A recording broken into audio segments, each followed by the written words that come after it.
Hey guys, this is Tater here, yet again doing some post-commentary on this because I'm dumb and overwrote the original audio files.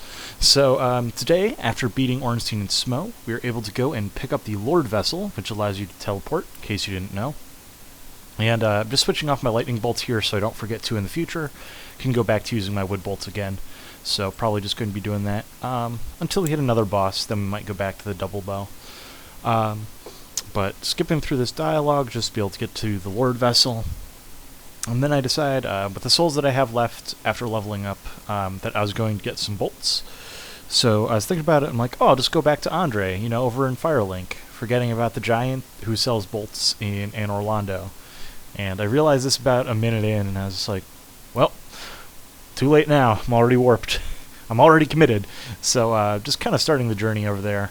So and here I'm messing with the sound, the irony being that it doesn't matter, but I wanted to share with you guys something that I actually learned the other day that I had no idea got patched in, but actually wound up getting patched in, and that is that the symbol of avarice. It's a rare chest that can be dropped by mimics, and you can also farm the mimics for it.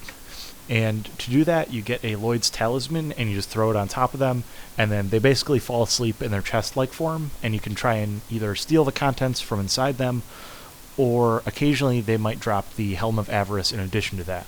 So that's something you can do.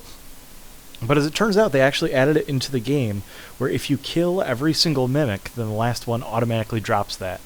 And it has like a power within kind of debuff on it, where you take damage constantly, but it gives you, I think, plus 200 item discovery. So it's a ton of item discovery, but you do basically have to complete the game in order to get it. So there's a bit of a trade-off there. So just seeing what damage I'm doing here before running downstairs, talking to my man Andre. And yeah, so I thought that was neat. It was a good idea, because it's not something that I really go after every single time, or really ever.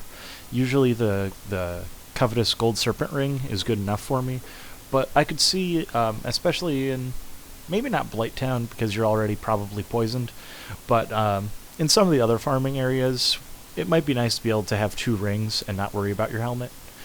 So here, just decide to completely restock my wood bolts back to 999, the max, and then spend the rest on heavy bolts for future boss fights. So, okay, after this, I am going to start making my way over to the Duke's Library. And the reason why I'm doing that is because the last crossbow of the run is going to be sitting in there, and that is the Avalon. Now, not to get too deep into the numbers for it, but like I've said before, all of the crossbows are actually more or less the same. Oh yeah, here I was talking about, so Crossbreed Priscilla, just to interrupt and kind of explain that, and then I'll come back to the Avalon. Crossbreed Priscilla is going to be a tough boss for this fight, or for this character, and the reason for that is going to be because she turns invisible right away, and you can get her to stagger if you hit her with a pyromancy. That's pretty much a 100% guarantee. I've never seen it not do that. You can track her with the knives, like I was saying before, or if you do enough damage, then she'll actually stagger legitimately, and then you won't have to worry about fighting her while she's invisible. However, because I'm using a crossbow only against bosses, that means that I'm going to have to aim, and as I've mentioned before, the crossbow cannot aim. So pretty much I have to make sure that my not my auto aim, but my manual, where the center of my screen is on where I think that she is. And as soon as it connects once or twice, then I should know her position because of the bolts sticking out of her. But that's going to be a really fun fight. So, for that fight, I likely will not be using Avalon. And the reason why I took this way instead of warping to the first bonfire is because there is the Dark Sun Gwendolyn down here. So I just wanted to unlock this shortcut and bonfire so that way I could warp over to him later. Because he is a Covenant spot and you can warp to any Covenant spots. So, won't be using Avalon against Priscilla because it's a bad idea. So what Avalon does is it fires 3 bolts at one time, and it does actually cost you 3 bolts, and those bolts do reduced damage compared to every other crossbow. So for comparison, like the heavy crossbow, when you upgrade it all the way, might do something like 300 damage. And then the light crossbow, when you upgrade it all the way, is also going to do just about 300 damage. It might be like plus or minus 10. So actually, yeah, the heavy crossbow plus 15 is at 341. And if you go down the lightning path, then it winds up being 409 total damage split between elemental and not.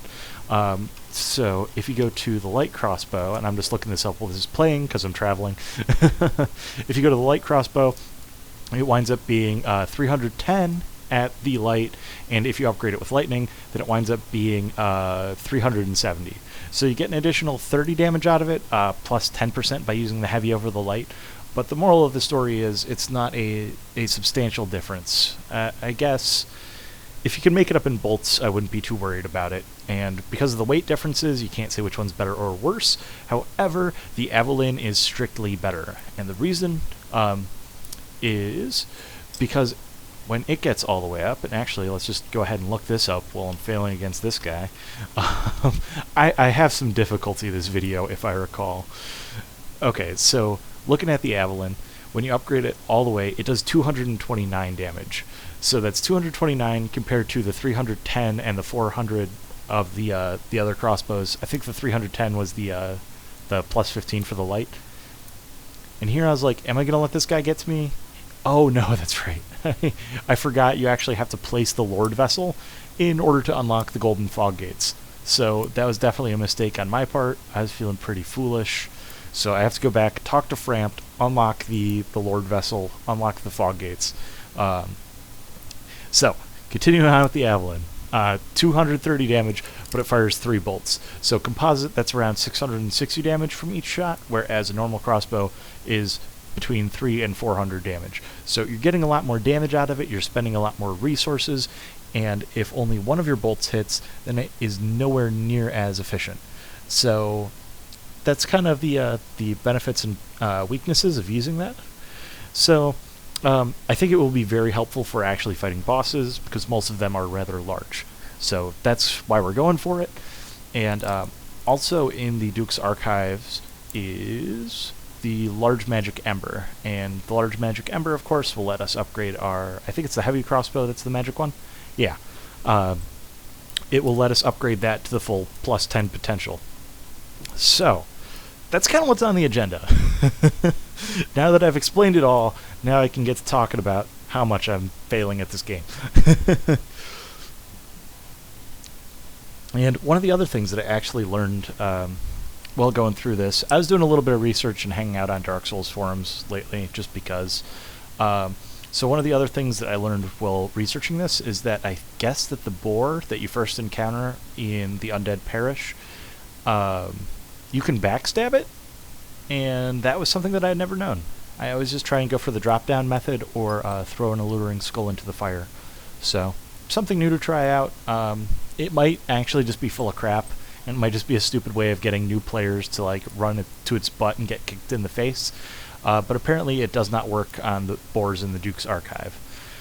So, I decide, maybe I'll try and use the crossbow. You can actually kite this one all the way back to the entrance if you're just a little bit patient.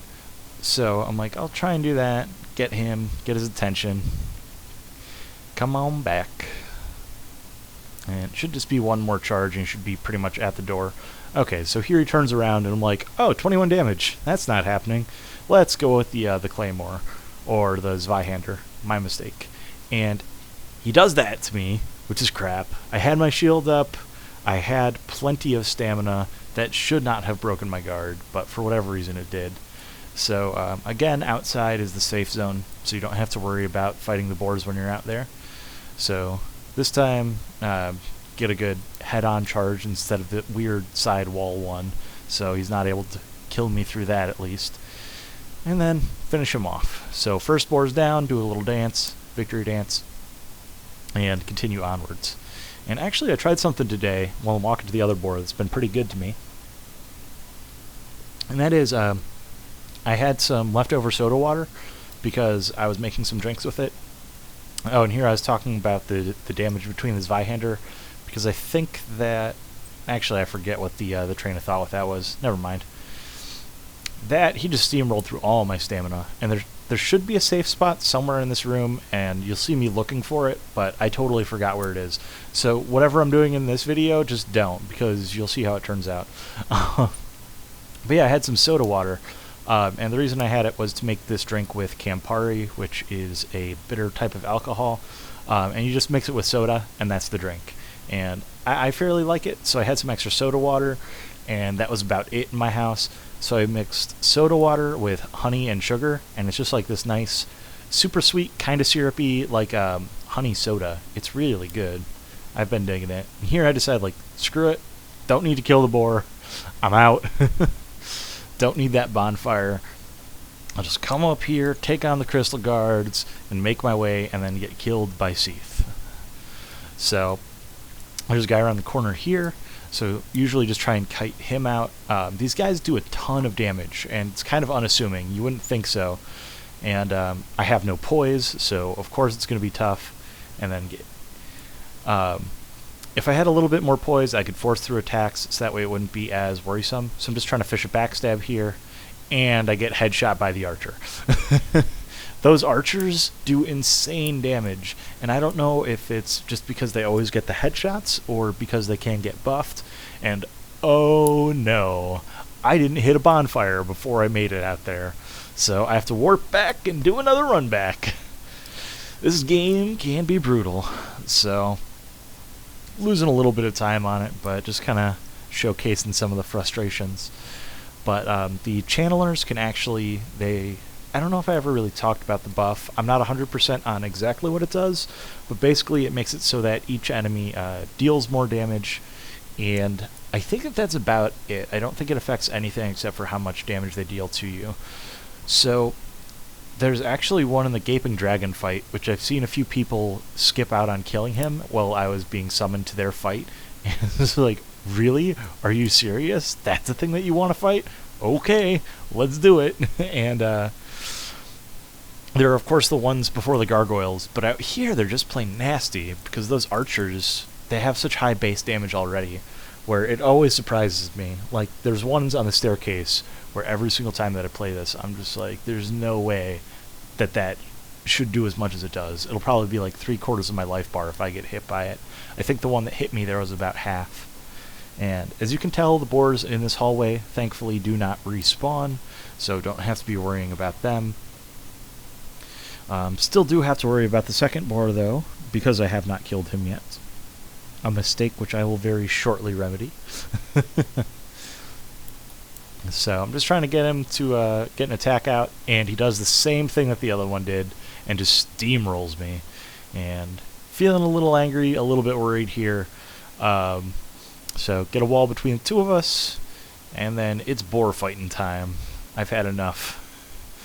So if you do damage to their head, then if you do enough damage to it, that was my fault, by the way. I forgot he had a little double swing attack. I thought it was only going to be swinging to one side, which sounds vaguely sexual, I think. So if you do a lot of damage to their head, then they are more likely to drop the special boar helmet, the fanged boar helm, and I actually do pick that up here because I believe that all of my damage has been exclusively to his face. And that is intentional. It is, in fact, out of spite. This guy has caused me no end of troubles. And I don't know why. I've done this with this exact sword before. But there he goes. We got the boar! We did it! We beat Dark Souls. He was the last boss. We can all go home. Hopefully that's the last challenging thing that I have to do. But with hindsight in my favor right now, I know that isn't the case. That makes me so sad. There are some good failures coming up. I'm going to tell you guys that right now. But it's mostly, this will be, I think, my third time picking up the Avalon. The first time that I got it was for the weapons achievement in the Xbox version. And then I picked it up once on the PC version just to kind of play around with it, because I was like, it's a bow. Bows are for losers when I was on the Xbox. And then I got it on the PC just to see what it was and test it out. So here I decided I'll only kite one guy this time. And I'm convinced that that should have been a backstab. That, maybe not. But that first one, I was like, come on. They're just screwing with me now. So I'm actually really not used to how to get the Avalon. And I think that there's just going to be a failure video next time, just showing my various attempts at it. Hopefully, I think I can edit out the swearing. I think I might have to do that. Alright, so here I'm getting really overwhelmed, and I'm like, this is it. This is how I die. I've seen it. If I had more poise there, wouldn't have been a problem. But because I'm rocking absolutely 0 poise, any hit will distract me, which should be fine with a crossbow. But with a weapon such as this Zweihander, generally you want just a little bit more. And I'm trying to read their attacks a bit, or their movements a bit, just that way I can start up my animation before it becomes critical that I hit them. But there we go. And because I haven't kindled the other bonfire, these flasks are a limited time offer.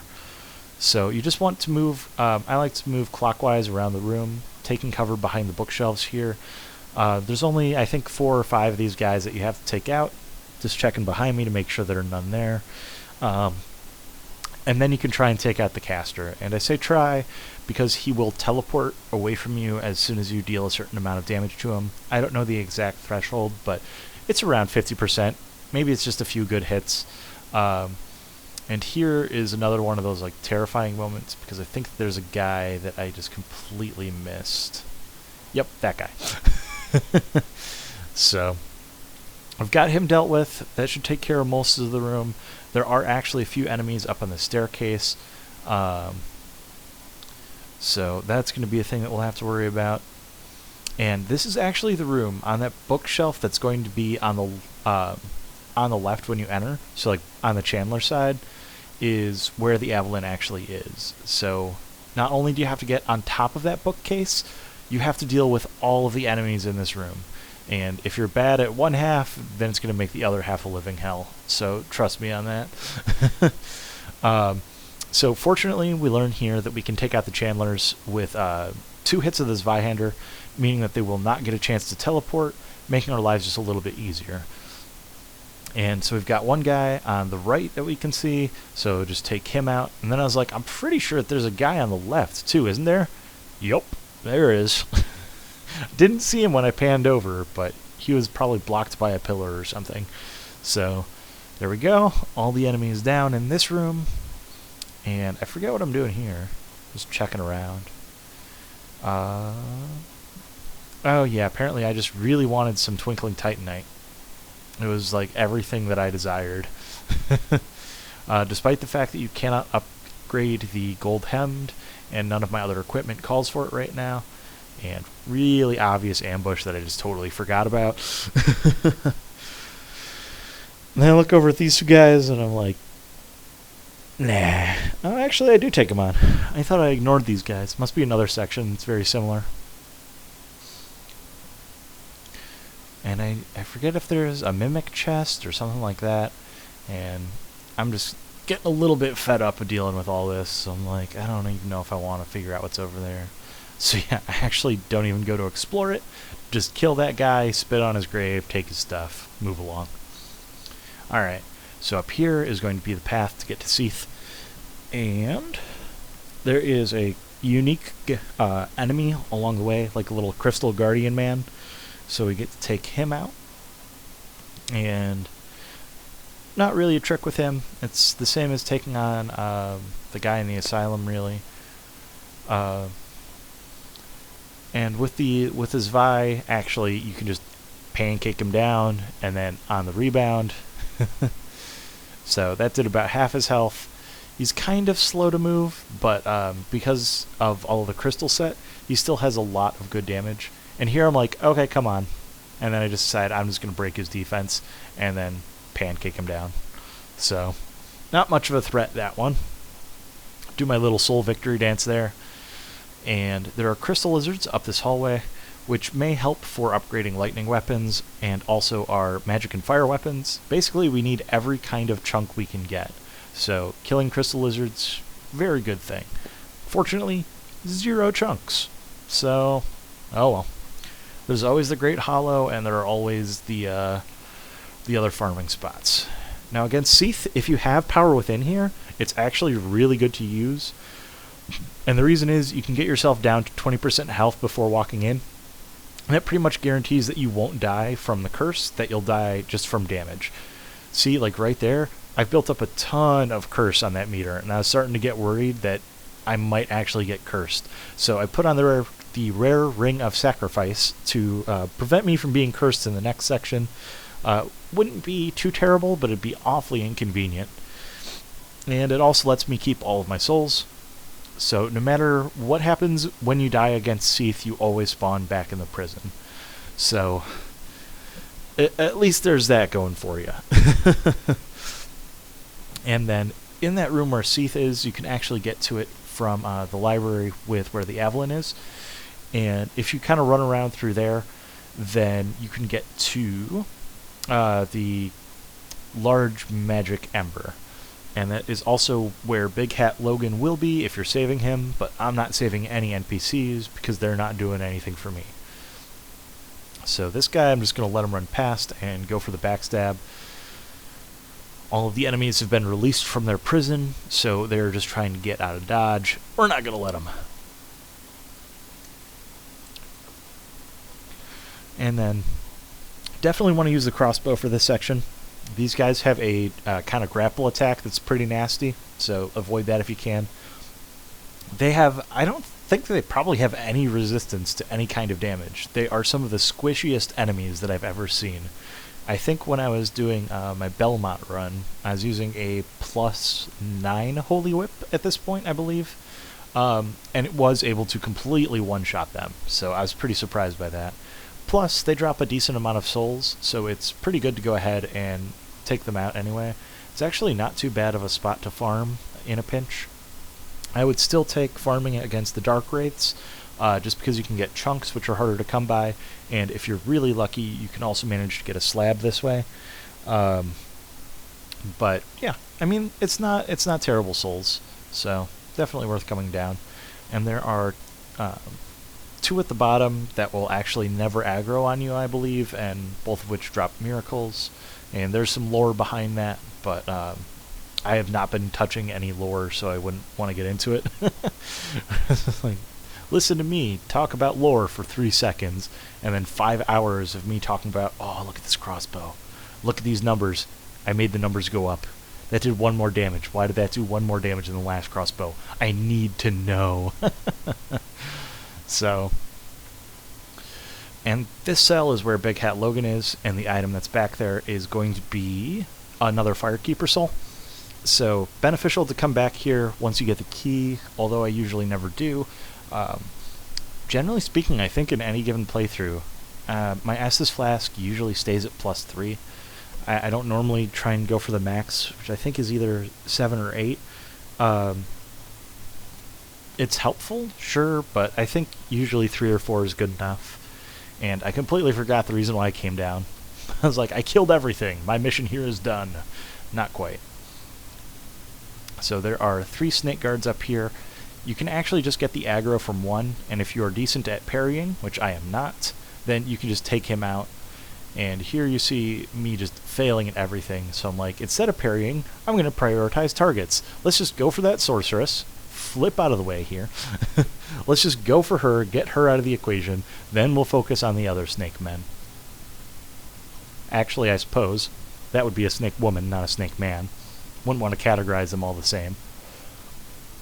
So this is fishing for a backstab, which I'm able to get and use the animation to get through that damage, and then just follow up backstab on this guy. So nothing too terribly tricky. If you practice parrying in Sense Fortress, which I encourage because these guys aren't too bad, it's just been a while since I've played extensively, then yeah, they're not too hard to parry. And then turning off this device makes it so if you ever come back here, those little squid-looking monsters won't aggro on you. And this room is actually pretty cool the way that it's laid out, with the spiral and all the books. But then if you look around, there's odd scaffolding and shelves. You can actually manage to roll over to a lot of those. And I think there's only really treasure on like 1 or 2. But it's still kind of neat. It was one of the first times where I saw treasure and thought to myself, like, I am going to get that. That is a thing that is going into my pocket.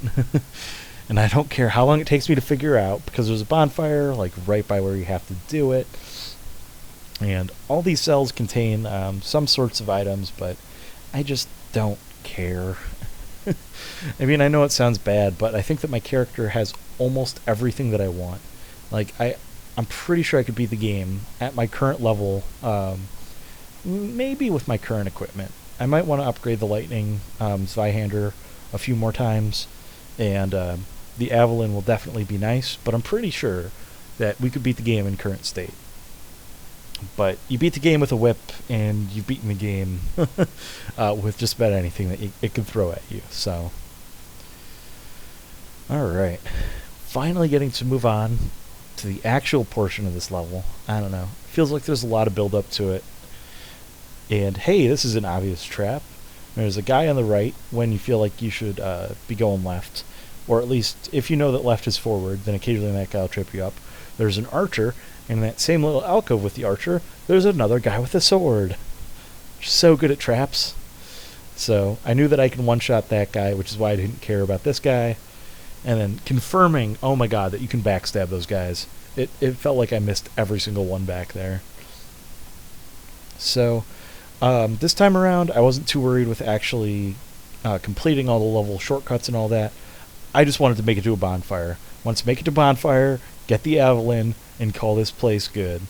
And that's just because I want to level up the Avalon before I go and take on Seath or any of the other bosses. When you're taking on Seath, he has high magic resistance, so using a magic weapon, magic crossbow, or normal spells is actually kind of a pain. However, if you have a Curse Bite Ring, and I'll show that off on our way to get a lightning weapon, the fight becomes pretty trivial when... not to keep going back to it. I should have just recorded that series instead of this one. But when I was using the whip, fighting against Seath, I think it took something like 20 minutes for me to kill him. But that's because it was like, run up, do 3 attacks, run away, do a little dance, repeat. And it took absolutely forever to kill him. But we both had no way of dealing damage to the other.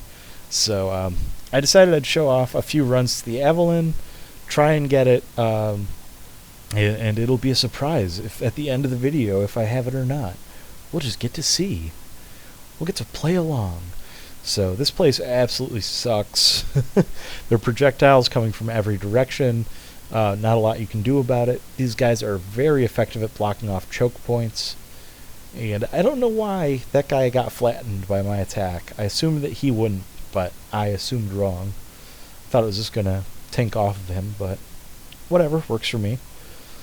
And so, let's see, which way do I go here? I think I'm still... No, I actually do know which way it is. Haha. And then I try and...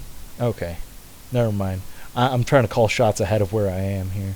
So, it's actually going to be over by this guy. And there's a guy on the right that you have to take out.